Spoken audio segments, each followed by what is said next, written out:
Now, listen, you guys, today we are going to be talking about Charlemagne and some industry insiders basically proving what Nicki Minaj called a couple of years ago. Now, we're also going to be talking about Jetavia. It seems like she's out here crashing out, and I don't know what exactly is going on with her. And at the same time, Doechii showed some love towards Jetavia, and Spice and Bambi are out there. Oh my God, they are dragging each other left, right, and center. And we're going to be discussing about all of that. Hello, everybody. Welcome to the Tea Plug. I trust you guys are doing well, and I trust you are doing great. Personally, I am doing great, you guys. I am doing extremely amazing. And without further ado, let us dive straight into today's tea. So, first of all, let us talk about this entire Nicki Minaj, Charlemagne, as well as this industry executives tea. Now, this is not the first time that Nicki Minaj came out here and said something, only for the entire industry to look at her like she's crazy and to try and convince the public that she's making all of these up. Oh my God, she's delusional. There's nothing like that happens. Only for the same people to come back, a couple of years later, basically validating Nicki Minaj and proving exactly what she was saying was actually, in fact, correct. So this has happened from, I don't know, the beginning of time. And this time it is about the record labels and their involvement with Stan pages. Now, I don't know how many times I've said on this channel that some of the people that you guys literally do on, on Twitter, on these different platforms, and they just, move around causing chaos in the name of being a bab and with a Nicki Minaj DP. Some of those people are not even real fans. Some of those people are literally plans that are, put in place to make sure that Nicki looks a certain way and or Nicki Minaj fans look a certain way. Because there are certain tweets that will make you be like, okay, if you're a fan of this person and clearly you have them on their DP and your page is branded as a Barb page, what would make you on Stan Twitter set this person up for getting dragged? Like someone will literally be on the forefront of saying, oh my God, I don't like Nicki's latest release, basically discouraging others from listening or buying the music. Then one would wonder, why would someone do something like that? Now, it's one thing for someone to say that without a Nicki Minaj profile picture, without a Bab page in the in the profile, but for a full-on branded Bab page, that's highly suspicious. But anyway, this is a tweet that Nicki Minaj shared last year in January. She said, imagine you get hired to a prestigious company and they say, okay, today your job is to create a Barb page and pretend to be a Barb for as long as possible and give us updates every day. We will advise when it's time to try to dismantle ish. Child, there's some real CIA things. Gag, okay? And I remember when she made that tweet, everybody came for her. Everybody was like, she's delusional, nothing like that happens. Why would anyone waste resources doing that? Some people saying that stand pages are not that important and all of these things. And honestly, I agreed with her when she shared this tweet, because it's weird stuff that I see on Twitter every day, and that's why as an application I try and avoid that application as much as I can, because yeah, it's goofy stuff that happens over there, with a lot of so-called barbs leading people to drag this woman.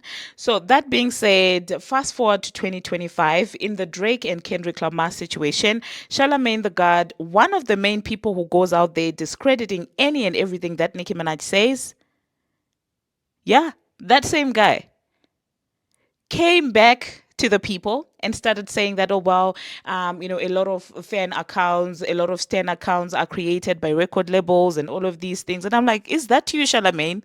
Because I mean, I know when one pink lady says this, you guys sit around and try and make it look delusional. But now in 2025, you want to come back and use the same logic. And for some reason, we're supposed to believe you and not the woman. Why?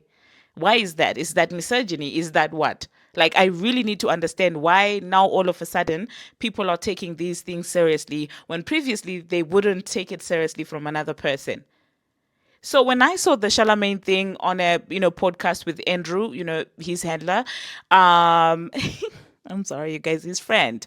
When I saw him on the podcast with his friend, everybody was talking about it, but I was like, I'm not even going to pay attention. However, fast forward to yesterday or 2 days ago. Yeah, now it's Monday, so it was 2 days ago. Another insider in the music industry came out and said pretty much the same thing. And now the Twitter is all of a sudden eating it up because why? Now they want to peddle the notion that, well, all these people that are defending Drake on the internet are stan Twitter accounts created by PR firms and Drake's label. So people will only take the truth if it suits their narrative. If it's someone they hold, if they think is precious, of course they will come out here using the same logic that they denied. So anyway, this person said this. They are co-founder also of AudioMac, and they're also an artist advocate. And yeah, it seems like they are quite an insider in the music industry. Their name is Brian. And the surname, I'm not even going to try and pronounce. Anyway, they said a staggering number of fan accounts on social media are created and run by record labels and third party digital agencies. And oh my God, this trended the day that he posted it. Everybody was talking about it and everybody was like, clock it, clock it. And personally, I was like, okay, oh, why do we wait for certain people to say these things before we accept them? And one thing about the Pink Lady is she is way ahead of her time, and she speaks on things that nobody else will be speaking, about.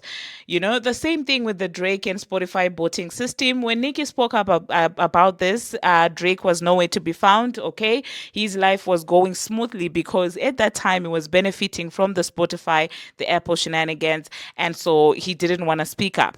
So sometimes that's why I kind of find it hard to sympathize with him now when he decides to speak up. But anyway, let me know in the comment section, you guys, what you think about this. I do hope that you take your time before you support some of these fan accounts that Musk is being edgy or whatever. I put edgy in quotes because that's normally how they hide. They hide behind being edgy or holding Nicki Minaj accountable. They do all of these crazy things, and it's sad to see real fans getting swayed by such plans. Moving on to the next thing that we're going to be talking about. We're going to talk about Jetavia. I do not know what is going on with the lady. I really don't. Because the other day it was the Transformer, now it's JT, and it seems like she was basically crashing out on her fans. Now, I'm not saying that you should agree with anything and everything that your fans say, but yesterday and the day before that, it did look like she was looking for a reason to argue. Really. Because some of the things are not really that deep, especially when you realize that someone is actually coming from a genuine place. There are things that you just let slide and then move on. Anyway, let me just read out to you in a back and forth that JT we had with a fan. This fan said, okay, JT had said, finally, what the F? And she was celebrating that her video ran out, got 1 million views on YouTube. And another fan responded and said, I dislike that nobody got the aesthetic of this video. I understood it completely like. Okay, and you could tell that no matter this fan was not trying to be offensive. She felt like, well, there was a deeper meaning, or I don't know, the aesthetic. I guess she kind of got the theme of the video, and she felt like everybody else was not able to grasp that. Now, if you if you don't have high blood pressure, and if you don't have stress or depression, and you look at this tweet, and if you're not emotional, also overly emotional, and you look at this tweet, you can clearly tell that this was not coming from a bad place, but not to Jetavia. She responded to the fan and said, babe, what do y'all be talking about? It's nothing to get honey. Everything not that deep. Everybody who watched it loved it. The point is, people just have to watch it. Wow. You could tell from the honeys to the skeleton emoji to the everybody who watched it in capitals loved it. You can tell that she felt some type of way about the comment that the person made. And objectively speaking, looking at that comment, it came from a very good place. But I don't know what happens in JT's head. I don't know why she's always on the defensive. But later, it actually gets worse. I will speak about what then she goes ahead to tweet later on, after the back and forth with this fan. And somebody said, I love you. Please look into your nervous system regulation. Oh my God. People are so mean. But I get what she's saying because that was totally uncalled for and unnecessary. Like it was literally one tweet that didn't even have a lot of a lot of interaction before she responded to it. Like there was no need to go out there and try to embarrass that fan. And then JT responded to the nervous system remark and said, I love you too. Please look into comprehension. No, baby, it's not about comprehension. The tone listen, the tone in your tweet, the tone in your response, you were being mean towards, you're being rude towards this person that was not there's nothing, this has got nothing to do with comprehension, please. And then she said, saying people didn't get it when they simply just didn't watch it. Everything isn't a get it thing. Y'all run Thames into the ground. And that person was not having it and said, at least you love me back, I'll take it. Right. And as she should, because girl, that was a little bit too much. And she said, LOL, bye. And then another person came and said, JT, I think they're on your side. Somebody had to explain it to her because not everybody is coming to steal Jetavia. Not everybody is coming to steal your orange overalls. I'm just kidding, you guys. I didn't say that.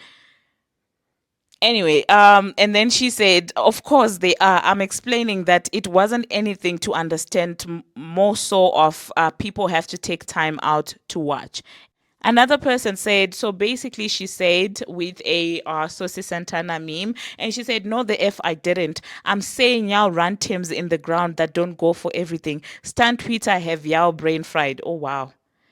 And this is why I want to say that this entire interaction with fan things, it's not for everyone. Because if it's not your vibe, if you're not a people person like that, if you don't like interacting with people like this, you can only fake it for so long. I get it. The barbs and all these cute things that Nicki and her fans do, every other female rapper and their team felt like they had to do the same thing. I get it. But if it's not really within you, especially directly interacting with your fans, it will literally blow up in your face. We've seen it happen with the likes of the Transformer. We've seen it happening with Doja Cat. We have seen all of it's not in you because you're not doing it from an authentic place. You're doing it as part of PR. As it's not like you really like your fans like that. You have to do it. You have to interact. And this is what causes a lot of these things that we're seeing. Somebody said, delete this. And someone also said, no, girl, you're just trying to embarrass your fans. In reality, you're mad because it took you weeks to get 1 million views. You should have stayed with Karisha. It's making you look like the flop you are, and your fans is just going to get laughed at. Don't be like Cardi. Love your fans too. Love your fans, boo. And I totally agree with this. If you feel like you cannot handle interacting with fans, maybe just don't. You don't need to. Okay, not every female rapper or not every artist needs to have that relationship with their fans, that direct contact with their fans. You don't really not need to say that. And people really, yeah, they were not feeling it. People came for her. One person said they are literally on your side. No need to come for your fans just because you're unable to get 1 million views in a day. You see. And another person said, girl, why is you coming at them crazy like? Another person said, girl, shut the F up. That's why you're flopping now. And then someone said, you're dragging the one person actually streaming. Another person said they were defending you against all the people that was disliking on your looks, but okay, LOL. And another person said, yeah, mad felon. And yeah, people were not feeling this at all. Yeah. And someone said, why are y'all always arguing with people who be on your side? This is how the H trains get started. and you're tripping exactly why you're flopping now. You're so effing mean, damn. Your supporters are real strong. Nobody watching you flop. Go what? These are some of the comments, and I totally agree with all of these comments because it didn't really make any sense for me. Like, where is the animosity coming from? Did you have a fight with Leslie or what? Another person came and said, "See, this right here be the problem. I love the song. I'm sure the vid was great, but is so mean, OMG." And then she said, "What's mean about correcting someone, saying people didn't get it when it was absolutely not that deep? Y'all are weak sheep, and I don't want weak bees support. My people will find me, cry harder." If your favorite female rappers, I remember there was a tweet that Nicki Minaj made, a couple of months ago. I think it was in 2024, when she was like, when some of these people that come to you say talking about low self-esteem and stuff, when they get their confidence, you will be surprised at how they move. And exactly, this is what it means. They will literally fool themselves to the point where they're untouchable, all because what? You feel like you're doing better than Carisha, and now you don't even know how to talk to people.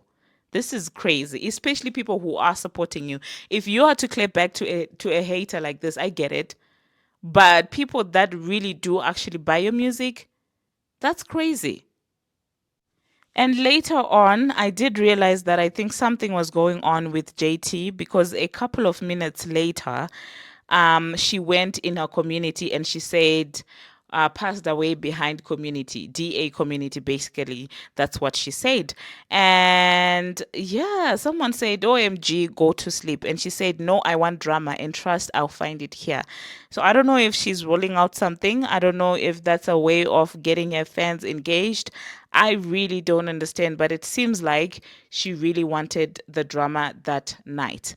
But lo and behold, that's not where it ended. She decided to continue yet again the following day, and she was going back and forth with a Naomi, not Naomi, what's her name? The girl that flops.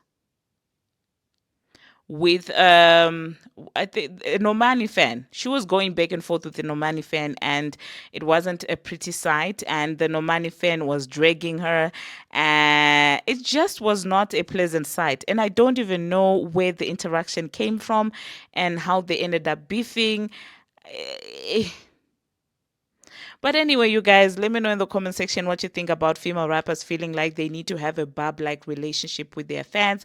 Do you think that it is a smart idea? And this person said her issue, okay, oh, this person that got dragged had said that her issue is she thinks she's bigger than the other ladies and she's not. LOL. QC hyped her head to go solo, but they're still making the same pennies or maybe less as a duo. Act Up really was the last hit for both. It's been 6 years. And yeah. And then she said, JT said, Stan Wars got y'all little black girls losing the plot in y'all rooms when y'all should be in the field trying to make something shake. But this internet rotting y'all brains with is rotting y'all brains with hashtags you won't get to, because with numbers you won't get to, not me saying hashtags, because 1 million views is considered embarrassing. Baby, that's not 1 million. Who's going to tell her that that's not 1 million that she wrote? No meth in prison? No, I'm just kidding, you guys. But no. And then this person said, your doctor sabotaged your BBL. It was an entire back and forth. I'm not going to get too much into it. But yeah, the person was literally dragging JT left, right, and center. And yeah, it was action packed. Now, still speaking about JT, one person who is riding with JT is none other than what's her name? Alligator. Doechii, yes. Doechii is riding for JT. She decided to promote JT, and JT really was excited about it. She posted herself, and she captioned it with JT's lyrics for Rain Out. And yeah, we love to see them supporting each other. I mean, JT was featured on a song, so I guess from that moment they forged a very nice friendship. Okay, so yeah, let me know in the comment section, you guys, what you think about all of that. Now I'm realizing that we're almost at 20 minutes. So yeah, I think let me cover the other topics in the next video, because otherwise the video is going to be 30 minutes long. I didn't expect to spend so much time talking about the JTT, but yeah, sometimes I'm like that. I then go in depth with something that I didn't plan to. So that being said, thank you very much, you guys, for watching, and thank you very much for making it this far. If you are not subscribed, what are you waiting for? Smash that subscribe button and do turn on the notification bell, and also do not forget to subscribe to Instant Brew. Until my next one, see you.